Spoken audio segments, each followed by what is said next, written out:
तीन चीजों से बनी हुई घरेलू खाद को अगर आप अपने हर श्रृंगार पारिजात के पौधे में डालेंगे तो आपके पौधे में कलियां भी भरपूर बनेंगी और पौधा भी हेल्दी रहेगा, बर्ड्स भी नहीं झड़ेंगी और पत्तियां एकदम चमकदार रहेंगी। हेलो फ्रेंड, मैं सबिता ग्रीन गार्डन गुजरात से बहुत सारे प्लांट लवर्स बहुत सारे तरीके के वास्तु से रिलेटेड बहुत सारे शुभ पौधे लेकर आते हैं। उन्हीं में से एक पौधा है पारिजात या हरसिंगार, जिसके फ्लावर पूरे साल तो ब्लूम नहीं होते हैं। जो कि पॉट गार्डनिंग करते हैं, जो है ज़मीन पर गार्डनिंग करते हैं, उनके यहाँ पर एक दो फ्लावर हमेशा आते रहते हैं।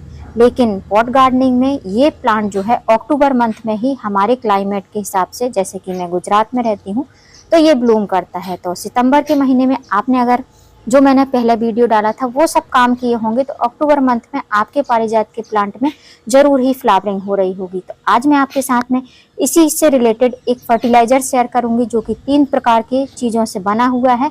ऑर्गेनिक फर्टिलाइजर है। अगर आपके पौधे में कलियां नहीं बन रही हैं, कलियां बनी हुई हैं, फ्लावर ब्लूम करना चाहते हैं तो जरूरी यूज। पारिजात या हरसिंगार, इसे बहुत ही शुभ पौधा माना जाता है। ये एक ऐसा यूनिक प्लांट है और जिसका फ्लावर है जिसको कि गिरा हुआ भी भगवान को अर्पित किया जाता है। जैसे कि आज के समय में बहुत सारे प्लांट, जो अधिकतर सभी प्लांट हैं जिनमें वैरायटी आती है, हाइब्रिड वैरायटी, देसी वैरायटी। ये भी ऐसा ही प्लांट है, इसमें भी हाइब्रिड वैरायटी आती है और देसी वैरायटी आती है। लेकिन ये जो आप मेरा प्लांट देख रहे हैं ये देसी वैरायटी का कटिंग से लगा हुआ प्लांट है, जो कि बहुत अच्छे से हर साल ही ब्लूमिंग करता है।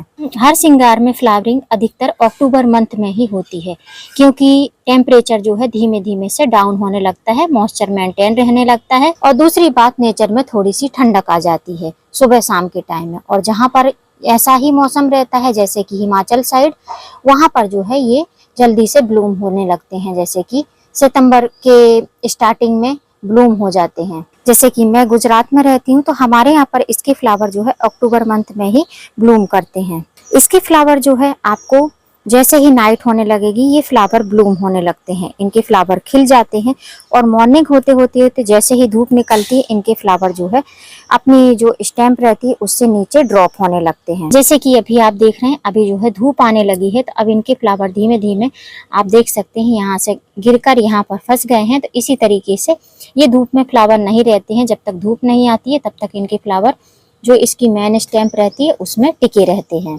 इनके जो फ्लावर रहते हैं देखने में बड़े ही यूनिक होते हैं। आप देख सकते हैं इसकी जो स्टेम्प है ये ऑरेंज कलर की, फ्लावर वाइट कलर का है और बीच में ऑरेंज कलर का डॉट बना हुआ है। इसके कारण ये देखने में और भी सुंदर लगते हैं। ये फ्लावर भगवान को अर्पित किए जाते हैं, बहुत ही अच्छे यूनिक फ्लावर में से एक हैं। लोगों की बहुत सारी क्यूरीज रहती हैं कि हमारे पारिजात के प्लांट में फ्लावरिंग नहीं हो रही है। तो आप पारिजात के प्लांट को टाइम पर उसकी केयर करेंगे तो उसमें फ्लावरिंग तो जरूर होगी। मेरा ये प्लांट जो है पॉट में लगा हुआ है और पॉट गार्डनिंग जब करती हूँ तो उसमें बहुत ज़्यादा केयर करनी पड़ती है।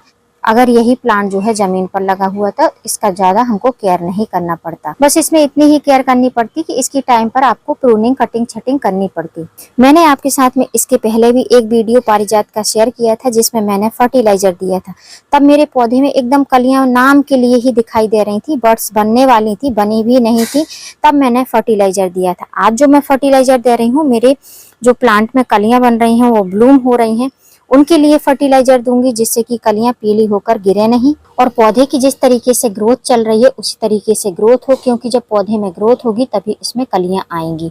तो इन चीजों को ध्यान में रखते हुए कुछ चीजों को मिक्स करके मैंने जो है फर्टिलाइजर बनाया है, जो कि एक ऑर्गेनिक फर्टिलाइजर है। आप देख पा रहे होंगे मेरे पौधे की पत्तियां काफी अच्छी चमकदार और बड़ी बड़ी सी आपको दिखाई दे रही हैं। तो सबसे पहली बात, कोई भी फर्टिलाइजर 4, 6, 8, 10 दिन में कलियां और बर्ड्स बनाता नहीं है।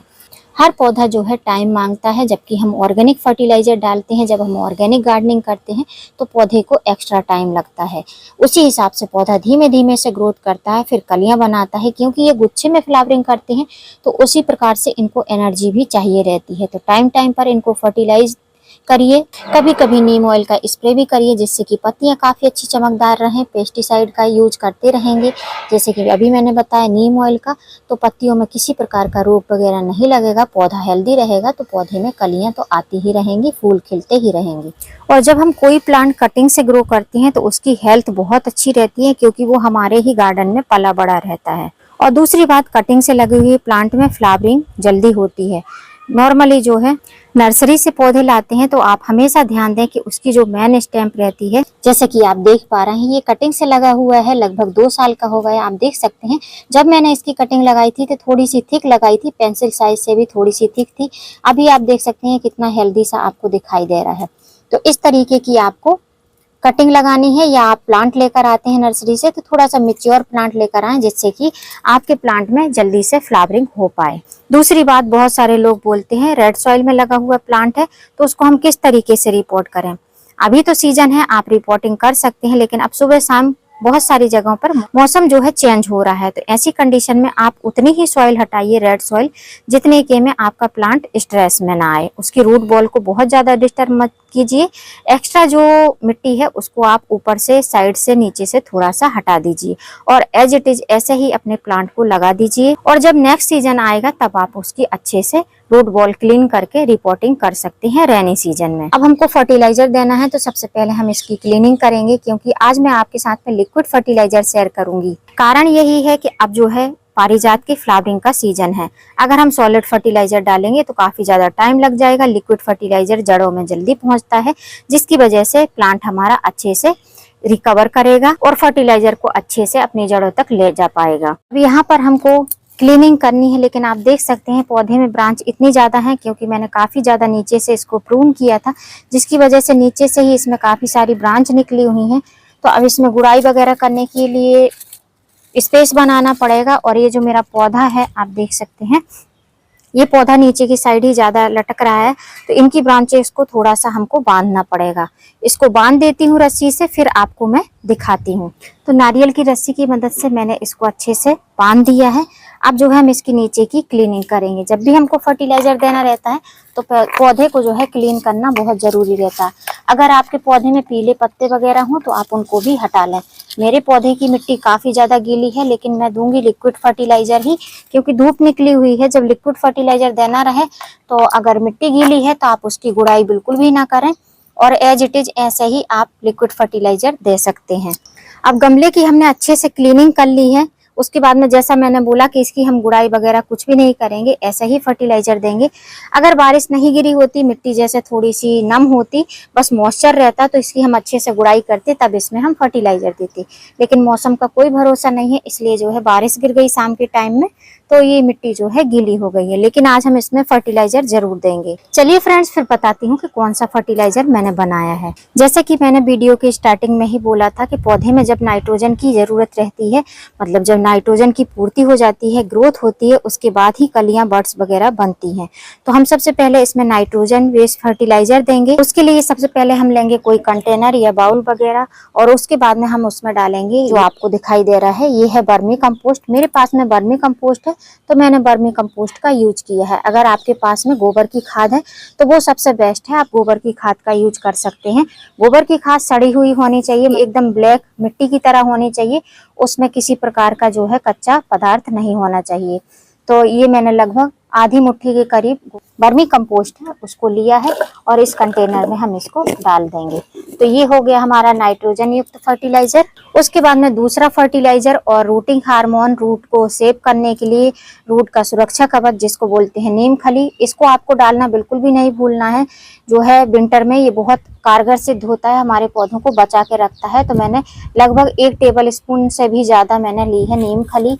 अगर आपके पास में नीम खली नहीं है तो आप हल्दी पाउडर या फंजीसाइड का पाउडर यूज कर सकते हैं। तीसरा सबसे जरूरी फर्टिलाइजर, जो कि हमारे फ्लावरिंग को मजबूत करेगा, फ्लावरिंग को बूस्ट करेगा, कलियों को खिलाने में मदद करेगा, फ्लावर के कलर बहुत अच्छे लेकर आएगा, जिसको बोलते हैं सरसों की खली। आपके पास में सरसों की खली नहीं है तो आपके पास में कैस्टर केक है, जिसको बोलते हैं अरंडी की खली या दीवल की खली, वो है तो उसका आप यूज कर सकते हैं। मूंगफली की खली हो, जिसको पीनट केक बोलते हैं, उसका यूज कर सकते हैं। मेरे पास में सरसों की खली पड़ी हुई थी तो मैंने उसका यूज किया है।